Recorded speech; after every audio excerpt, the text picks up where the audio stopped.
Toppers club academy में आपका स्वागत है। टीजीटी पीजीटी के फॉर्म इस वक्त भरे जा रहे हैं और महत्वपूर्ण बात यह है कि हम आपके पास इतिहास की टेस्ट सीरीज लेके आए हैं। इसमें महत्वपूर्ण क्वेश्चन का संकलन किया गया है। आप उनको ध्यान से पढ़िए, उसका आंसर दीजिए। हम प्रतिदिन आपको टॉपिक वाइज टेस्ट देंगे, साथ ही एक महीने में 12 टेस्ट आपको फुल टेस्ट मिलेंगे। इसका डिस्कशन हमारे YouTube जो चैनल है उसमें आपको डिटेल में मिल जाएगा और जो PDF है आपकी PDF जो टेलीग्राम हमारा ग्रुप है उसमें आपको उपलब्ध हो जाएगी। आप आज का जो टेस्ट है उस पर विचार कीजिएगा। इसी क्वेश्चन जो है अगर आपको नहीं मिला है तो आप ग्रुप से उसकी PDF को डाउनलोड करिए और उसका आंसर दीजिएगा और फिर जो हमारा जो आंसर शीट है उससे मैच करिएगा। इससे आपका मूल्यांकन होगा। देख लेते हैं आज का टेस्ट पे। पहला क्वेश्चन है कि गेहूं और जौ की फसलों के संदर्भ में निम्नलिखित कथनों पर विचार कीजिए। मनुष्यों द्वारा सर्वप्रथम इन्हीं फसलों को उपजाने की शुरुआत की गई। इन फसलों के उपजाने का क्षेत्र हिमालय और विंध्य की पहाड़ियां थी। क्वेश्चन का पैटर्न समझ लें। हमें गेहूं और जौ की बात हुई है, यानी ये सबसे पहले कहाँ उगाई गई या इनकी खेती या कृषि हुई। ऑप्शन ए केवल 1, केवल 2, 1 और 2 दोनों, और ना तो 1 और ना ही 2। इसका जो राइट आंसर है वो आपका ए है। पहली बात समझ लीजिए। अब इसका मैं आपको व्याख्या बताता हूं कि सर्वप्रथम जो मनुष्य ने जो उगाया वो आपका जौ और गेहूं ही है। ठीक है, पहले अगर इनमें भी देखा जाए तो सबसे पहले जौ है, उसके बाद आपका गेहूं है। इन फसलों को उपजाने का जो कार्य है वो कहाँ हुआ? ये जो सुलेमान का जो पर्वत है और किरथर की पहाड़ियां हैं जो पाकिस्तान अफगानिस्तान के वाले इलाके पर है, सुलेमान और किरथर की पहाड़ियां, यहां पर सबसे पहले कृषि का आरंभ हुआ। इसका जो पॉइंट नंबर जो 2 है इसमें विंध्याचल की पहाड़ियां दे रखी हैं, इसलिए ये जो 2 वाला ऑप्शन है वो आपका गलत हो जाएगा। तो राइट आंसर क्या हुआ हमारा? केवल ए। ठीक है। क्वेश्चन नंबर 2, भारतीय उपमहाद्वीप के संदर्भ में निम्नलिखित कथनों पर विचार कीजिए। आरंभिक नगरों का विकास सिंधु एवं उसकी सहायक नदियों के किनारे हुआ। गंगा और उसकी सहायक नदियों के किनारे नगरों का विकास लगभग 5000 वर्ष पूर्व हुआ। यहां पर देखो डेटा दे रखा हुआ है। ऑप्शन ए केवल 1, केवल 2, 1 और 2 दोनों, 1 तो ना तो 1 और ना ही 2। इसका भी राइट जो आंसर है वो आपका ए है। क्यों? इसको हम समझ लेते हैं कि जो सिंधु है, जो सिंधु की जो सहायक नदी है, सिंधु की सहायक नदी के आसपास अगर देखा जाए तो 4700 ईसा पूर्व आरंभिक जो नगर हैं वो विकसित हुए हैं और इन्हीं नगरों में विकसित सभ्यता सिंधु सभ्यता के नाम से भी जानी गई है। जबकि अगर हम गंगा की हम बात करें तो गंगा घाटी में जो गंगा का जो मैदानी भाग है उसमें जो नगरों का विकास हुआ है वो 2500 ईसा पूर्व हुआ है। तो इसका मतलब क्या है कि सिंधु में पहले नगर विकसित हुए हैं और गंगा में बाद में। इसीलिए इसका जो आंसर है वो आपका क्या है? केवल 1 है। क्वेश्चन नंबर 3 है, गंगा नदी के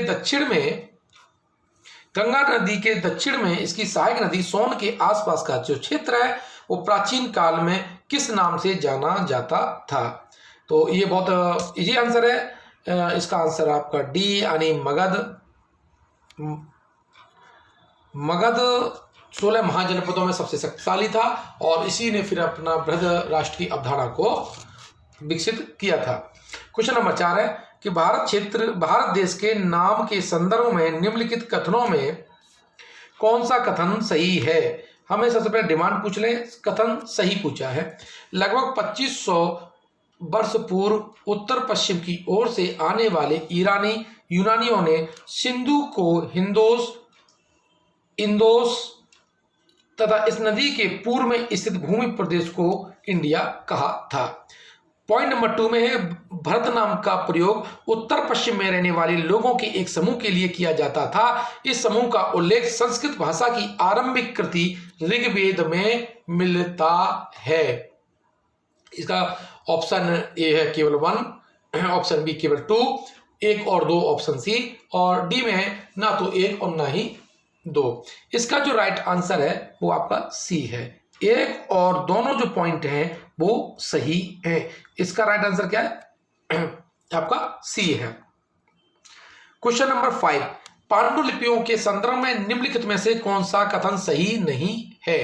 पांडुलिपि, इसमें ऑप्शन ए अतीत में हाथ से लिखी गई जो पुस्तकें थी वो पांडुलिपि कहलाती थी। ऑप्शन बी, अंग्रेजी में पांडुलिपि के लिए मैन्युस्क्रिप्ट शब्द का प्रयोग किया जाता है, जो लैटिन भाषा के शब्द जो मेनू जिसका अर्थ हाथ है से निकला है। पांडुलिपि ताड़ के पत्तों को काटकर तथा हिमालयी क्षेत्रों में उगने वाले भुर्ज नामक पेड़ की छाल से विशेष तरीके से तैयार भोजपत्र पर लिखी जाती थी। डी है कि पांडुलिपि केवल मंदिरों और विहारों से प्राप्त होती हैं जो केवल संस्कृत भाषा में लिखी गई थी। यानी इसका जो राइट आंसर है, क्या पूछा है, कौन सा कथन सही नहीं है? तो पांडुलिपि केवल मंदिरों और विहारों में प्राप्त होती और ये केवल संस्कृत भाषा में लिखी गई, ये ऑप्शन इसका गलत है। यानी इस क्वेश्चन का जो राइट जो आंसर है वो आपका डी है, क्योंकि डी वाला ऑप्शन सत्य नहीं है। क्वेश्चन नंबर 6, अभिलेखों के संदर्भ में निम्नलिखित कथनों पर विचार कीजिए। ऐसे लेख जो केवल पत्थरों पर उत्कीर्ण किए जाते थे अभिलेख कहलाते थे। कभी कभी शासक और अन्य लोग अपने आदेशों को इस तरह से उत्कीर्ण करते थे ताकि लोग उन्हें देख और पढ़ सकें और उनका पालन कर सकें। ऑप्शन ए केवल 1, केवल 2, 1 और 2 दोनों, ना तो 1 और ना ही 2। जो छठवें का जो आंसर है वो आपका है बी, यानी बी में कौन सा है, केवल जो पॉइंट 2 है। कभी कभी शासक या अन्य लोग अपने आदेशों को इस तरह उत्कीर्ण करवाते थे ताकि लोग उन्हें देख और पढ़ सकें। बिल्कुल सही कहा, लेकिन ऑप्शन जो पॉइंट वाला जो 1 था वो क्यों गलत हुआ? उसका कारण है कि इसमें दे रखा है कि केवल पत्थर पर नहीं था, यहाँ पर धातु पर भी तो अभिलेख खोदे गए थे, जैसे ताम्रपत्र पर जो अभिलेख खोदे जाते थे। इससे जो पॉइंट नंबर 1 है वो आपका गलत है। क्वेश्चन नंबर 7 है कि अशोक का कंधार से प्राप्त अभिलेख निम्नलिखित में से किन लिपि में लिखा गया है? अरामाइक और ब्राह्मी, यूनानी और ब्राह्मी, देवनागरी और तमिल, यूनानी और अरेमाइक। इसका जो आंसर है वो आपका डी है। जो अशोक का जो कंधार का जो अभिलेख है वो 2 लिपियों में है, एक तो यूनानी और दूसरी अरेमाइक। ये 2 भाषी अभिलेख है। नेक्स्ट क्वेश्चन हम देख लेते हैं। कथन ए, ईसा मसीह के जन्म के पूर्व की सभी तिथियां ईसा पूर्व के रूप में जानी जाती हैं। कारण, वर्ष की गणना ईसाई धर्म प्रवर्तक ईसा मसीह के जन्म की तिथि से की जाती है। इसका कथन ए और आर दोनों सही है और आर ए का सही स्पष्टीकरण है। बी ऑप्शन में ए और आर दोनों सही हैं, परंतु आर ए का सही स्पष्टीकरण नहीं है। ऑप्शन सी है कि ए सही है परंतु आर गलत है, और डी ऑप्शन में ए गलत है परंतु आर सही है। इसका जो राइट आंसर है वो आपका ए ऑप्शन है। यानी ए और आर, यानी जो आपका कथन है और जो कारण है वो दोनों सही है, और जो कथन और कारण के बीच का संबंध है, स्पष्टीकरण है, वो एग्जैक्ट है। अगला क्वेश्चन नंबर 9, निम्नलिखित में से किस स्थान से मनुष्य के आखेटक आखेट खाद्य संग्रह होने के प्रमाण नहीं मिले हैं? भीमबेटका, होसंगी, चिरांद और कुरनूल की गुफाएं। तो इसमें जो ऑप्शन है आपका सी ऑप्शन है, ये इसका आंसर है चिरांद बिहार में स्थित है। भीमबेटका, होसंगी और जो कुरनूल की जो गुफाएं हैं उनमें मनुष्य के जो आखेट है खाद्य संग्राहक है, इसकी सामग्री हमको मिली है। और सबसे महत्वपूर्ण बात है कि जो चिरांद है, यहाँ से भी अलग हो जा रहा है कि ये चिरांद जो है वो नवपाषाण काल से संबंध है। किससे संबंधित है? नवपाषाण काल से संबंधित है। क्वेश्चन नंबर 10, निम्नलिखित पुरा स्थलों में से कौन से नवपाषाणिक पुरा स्थल हैं? निम्नलिखित में ये क्या पूछा है? नवपाषाण काल से संबंधित स्थल पूछा है। मेहरगढ़, बुरजोम, महागढ़ा, कुलडीबा और दाऊजली हेडिंग। तो इसमें तो सभी हो गए। ये सारे जितने भी आपके स्थल हैं वो नवपाषाण काल से संबंधित हैं। क्वेश्चन नंबर 11, पुरापाषाण कालीन पाषाण औजारों के निर्माण के संदर्भ में निम्नलिखित कथनों पर विचार कीजिए। पत्थर के इन औजारों के बनाए जाने का स्थान फैक्ट्री साइट कहलाता था। पत्थर के इन औजारों के निर्माण में प्रयोग की जाने वाली तकनीक का दबाव सल्ग तकनीकी कहा जाता था। ऑप्शन ए केवल 1, बी केवल 2, 1 और 2 दोनों, और ना तो 1 और ना ही 2। जो क्वेश्चन नंबर है तो इसका जो राइट आंसर है वो आपका है सी, यानी 1 और कथन दोनों।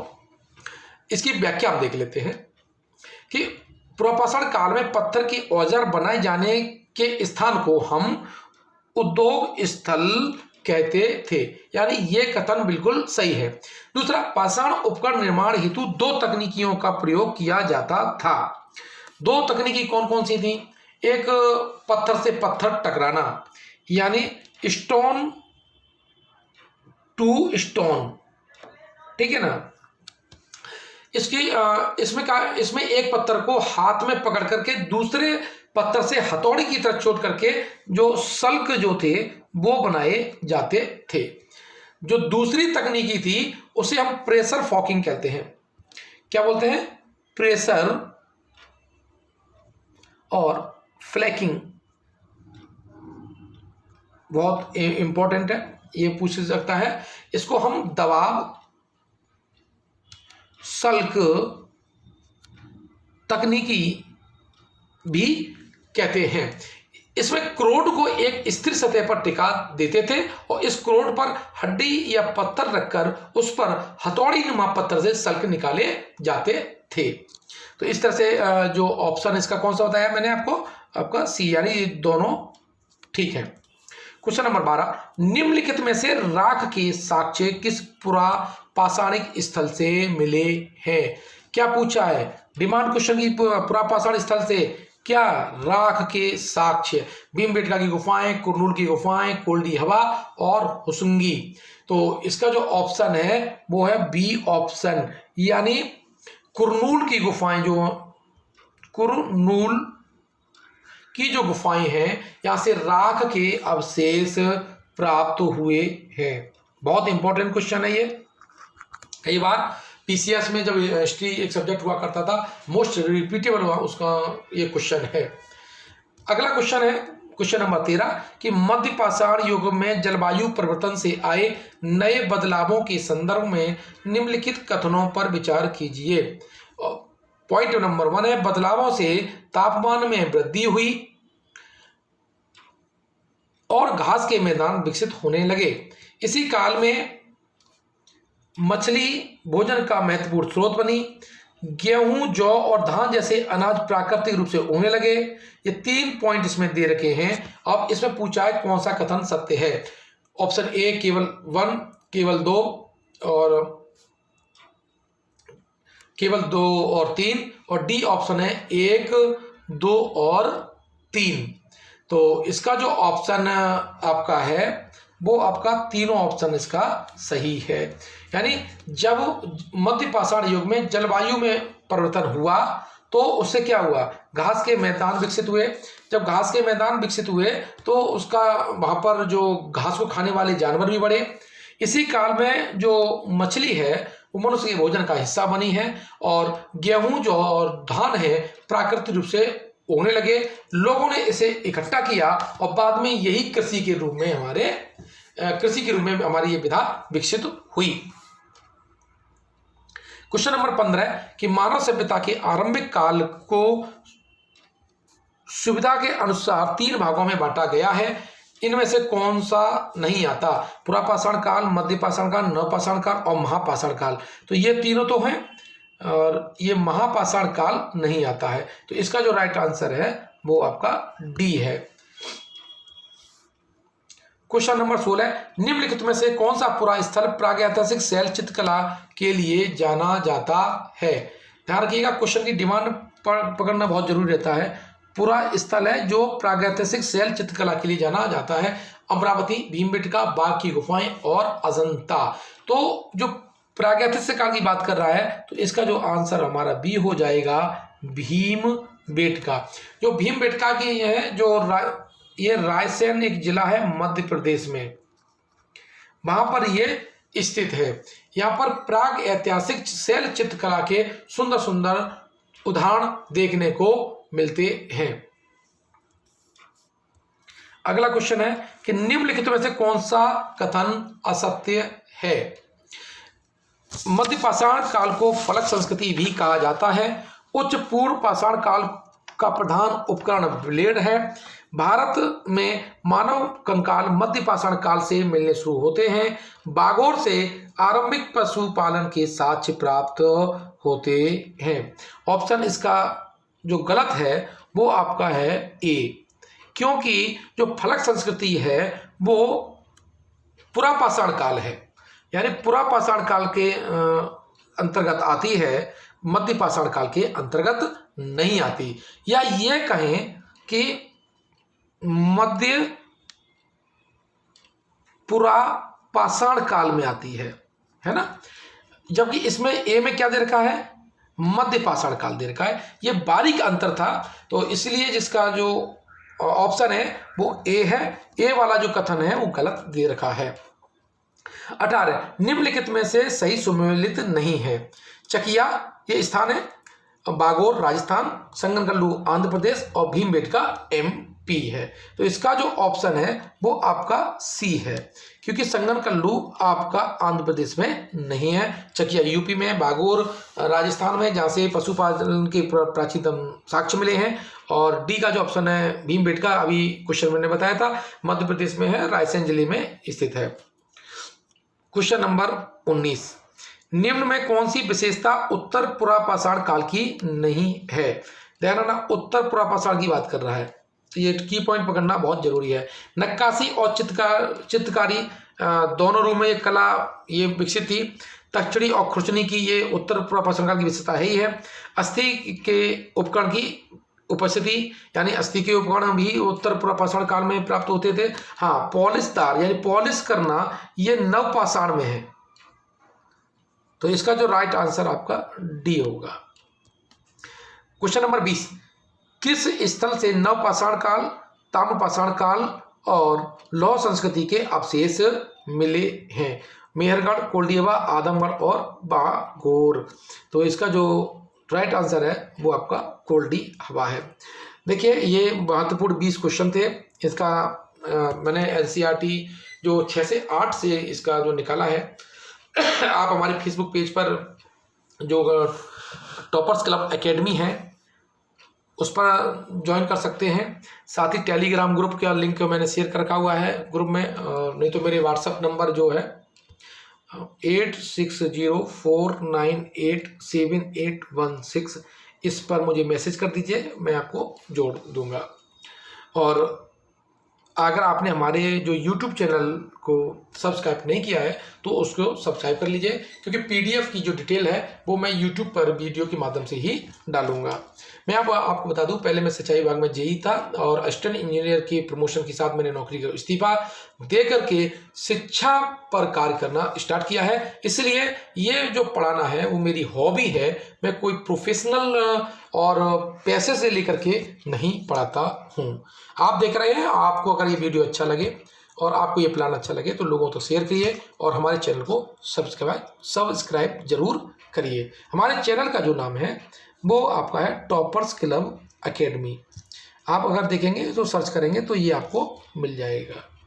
धन्यवाद।